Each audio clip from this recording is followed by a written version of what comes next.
Hi class, welcome to the lecture for Tuesday, September 29th. This week we are talking about crime and deviant behavior.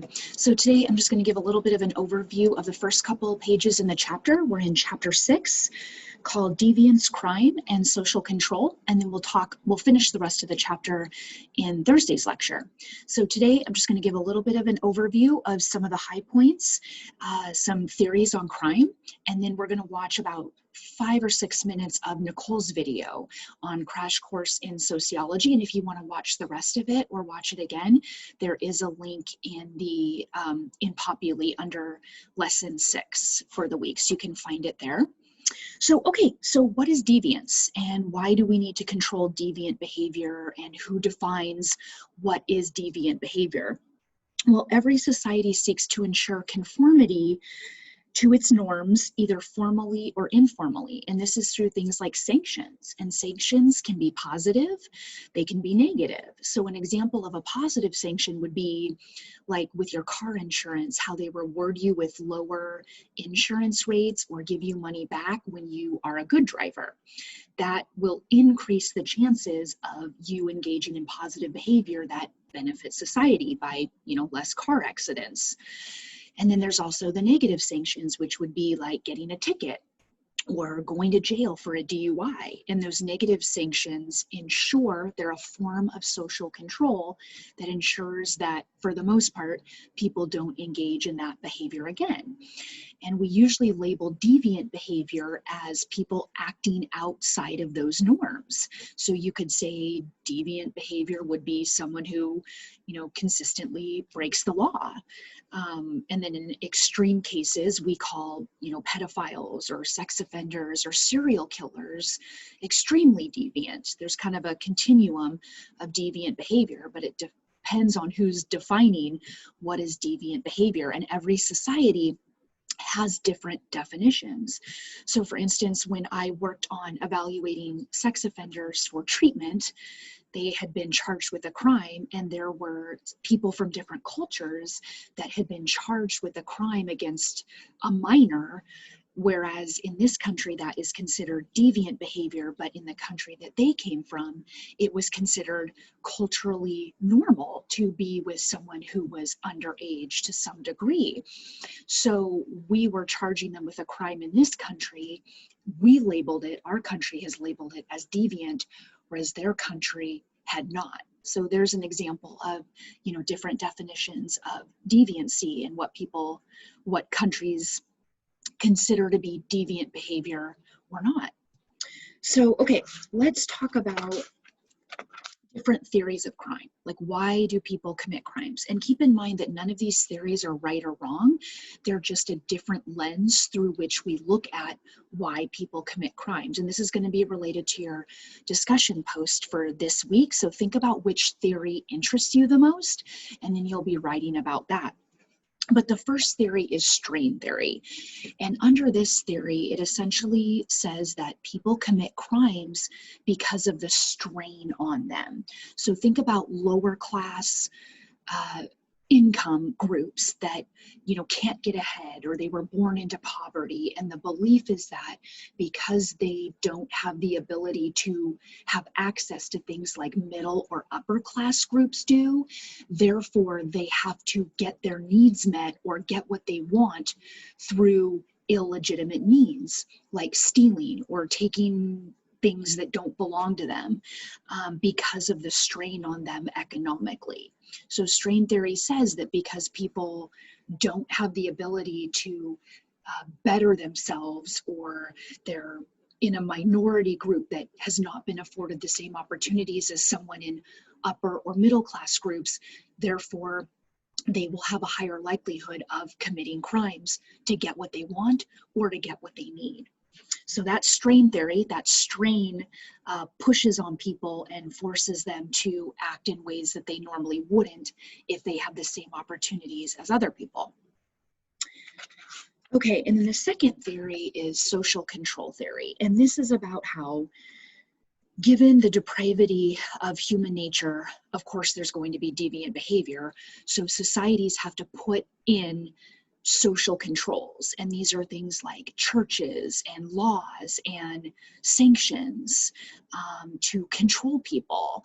And so the idea is that if there are really good, effective social controls in place, there won't be criminal behavior. But if social controls are ineffective, there will be deviant behavior. And so social control theory says that the more social controls we have and the more effective they are, we'll have less crime. And then the last theory is labeling theory, and there's actually more theories of crime, but these are kind of the big ones. Labeling theory labels people as deviant or not. And so deviant behavior is deemed deviant because people with power and influence label it so. So whether it's really deviant or not doesn't matter. It depends on who has labeled it that way. The point of labeling theory is that two people can commit the same crime. One can be labeled deviant while the other is not. And Nicole's going to talk a little bit about this in the video, that white people who commit the same crime as African American people aren't charged with the crime even half as much as African American people are. And so there's that disparity there. Labeling theory also says that the community's reaction to the behavior may become a self-fulfilling prophecy. So for instance, having tagged the individual as deviant, the person may become the very thing that society despises. And I actually saw this a lot in my work with sex offenders. So I would have kids that were labeled sex offenders because of a crime that they had committed against a peer or a younger brother and sister. And because they were suddenly labeled a sex offender and had all these restrictions on them, they couldn't be around other peers at school. They suddenly were treated like a criminal. They would become hopeless and look at it as, I'm always going to be a sex offender. Why try harder? Everyone believes I'm this. I'll just become the monster that they think I am. And so that's the issue with labeling theory, is that when we label people certain things, they have the tendency to fulfill that prophecy of, well, I guess I'm this because society calls me this. And labeling theorists do talk about how there are consequences to such labels. And so think about a time in your own life where you were labeled something and how that had an effect on you. Like if you were labeled something really good and positive, did it help you rise to the occasion? Or if you were labeled something negative, what did that do? How did that affect your behavior? So those are the main theories of crime. Let's look at what Nicole has to say about theories of crime. Over the last few weeks, you've heard me say many times that deviance isn't necessarily criminal. But of course, sometimes it is. Understanding crime sociologically means we need to answer some basic questions, like what is the nature of crime? Who commits crimes and why? And how does society respond to it? You'll see pretty quickly that these questions are actually all tangled together, and you can't untangle them.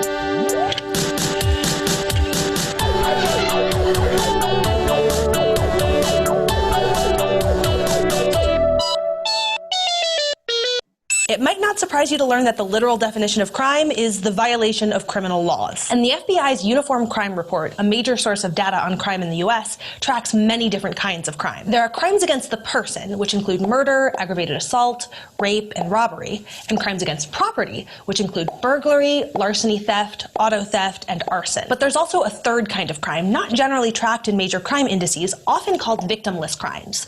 They include things like illegal drug use, prostitution, and gambling. But the name is misleading because many of these cases have serious negative consequences for the people involved. Data from the FBI show that in the US in 2015, there were about 1.2 million violent crimes and about 8 million property crimes. Raw numbers aren't terribly helpful though, so we can turn these into crime rates. In the case of 2015, that would be 372.6 violent crimes per 100,000 people and 2,487 property crimes per 100,000 people. Those numbers are about half what they were in 1991, when crime rates peaked after a steady steady upward trend from about 1960. These numbers allow for some useful comparisons, but it's important to realize that they can't capture the whole picture. Because crime statistics are based on police reports, so they only include crimes that are reported to the police, and not all crimes are reported. So researchers sometimes conduct victimization surveys, which ask representative samples of the population if they have had any experiences with crime. And one such survey from 2015 suggests that fewer than half, about 47% of violent crimes were reported to police, and just 35% of property crimes were. So what can we say about who's committing these crimes? Well, based on government data, sociologists have put together a kind of demographic picture, but it only shows us who's being arrested for crime, not necessarily who's committing it. To begin with, the average arrestee is young and male. People between the ages of 15 and 24 make up about 14% of the population, but accounted for 31.8% of all arrests in 2015. And while men are about half the population, they made up about 62% of arrests for property crimes and 80% of arrests for violent crimes. And while FBI data don't assess social class, we know from other sources that those of lower social class are more likely to be arrested. But again, that's not the whole picture, because as we talked about last time, wealthy Americans aren't likely to be seen as criminally deviant in the same way that the poor are. This brings us to race and ethnicity, where disparities in arrests are clear. Despite making up only 13.3% of the population, African Americans make up 26.6% of arrests. There are a number of reasons for this. First, race and ethnicity are closely linked to wealth and social standing, and as we just saw, people of lower social class are more likely to be arrested. Second, the data don't include many crimes that are more commonly committed by whites, like drunk driving, embezzlement, and tax fraud. Finally, African Americans and people of color generally are over-criminalized. They're more easily assumed to be criminal and treated as such by both the police and the public at large. For example, a study of pedestrian stops in New York City found that African Americans and Hispanics are disproportionately likely to be stopped, even when controlling for race-specific arrest rates. That is, the rate at which those racial and ethnic groups are arrested. And this rate itself isn't entirely fair. Despite the fact that black people and white people use drugs at similar rates, black people are far more likely to be arrested for it. A 2009 Human Rights Watch report found that in 2007, black people were 3.7 times more likely to be arrested for drugs than white people. And studies have shown that the racial composition of a neighborhood has an influence on perceptions of crime in that neighborhood. Larger African American populations, for example, have been found to be associated with increased perception of crime, even when controlling for the actual crime rate. And this brings us to our third question: how society responds to crime. Overcriminalization, after all, isn't a matter of who commits crimes, but of how society imagines who criminals are. Society's main institutional response to crime comes from the criminal justice system, which is composed of three parts in the US: the police, the courts, and the system of punishment and corrections. The police are the main point of contact between the criminal justice system and the rest of society. There are about 750,000 police officers in the United States, and it's their personal judgment that makes for the actual application of the law. And in exercising this judgment, police officers size up a situation according to a number of factors: the severity of the situation, the suspect's level of uncooperativeness, and whether the suspect has previously been arrested, all make an arrest more likely. Officers also take the wishes of the victim into account. Likewise, the presence of observers makes an arrest more likely, because making an arrest moves the encounter to the police station where the officer is in control. Finally, the suspect's race plays a role, as officers are more likely to arrest non-white suspects because of a long-standing association of non-whiteness with criminality, which is the cultural basis for overcriminalization. And the effects of this can be clearly seen not only in the data on overcriminalization that I mentioned before, but in studies of race and perceptions of threat. And race shouldn't be understood as an independent factor here. The other factors are all seen through race. So when a police officer assesses how threatening or uncooperative a suspect is, non-white suspects are viewed as more threatening and more uncooperative, even given the same behavior. The point here is that policing has a lot of aspects to it that are surprisingly subjective. Given this problem, we might expect the courts to help correct them by accurately adjudicating guilt and innocence, and sometimes they do. But in practice, how well they do their job is often a matter of who the defendant is and the economic resources that they have access to. Let's go to the thought bubble to see how people with less money are affected differently by the criminal justice system.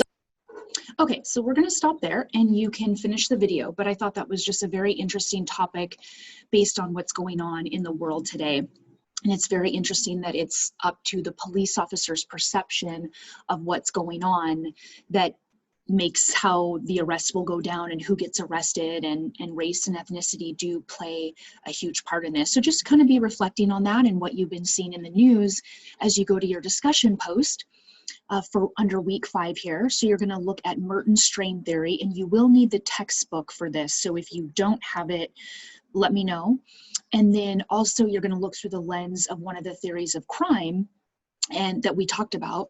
Choose a recent crime in the news and explain it using the theory. So this will be due, let's see, Thursday night by midnight, and then your response is due by Sunday. And then in Thursday's lecture, we will talk about turning your topic into a researchable question. So make sure you reach out with any questions, and I look forward to hearing your thoughts.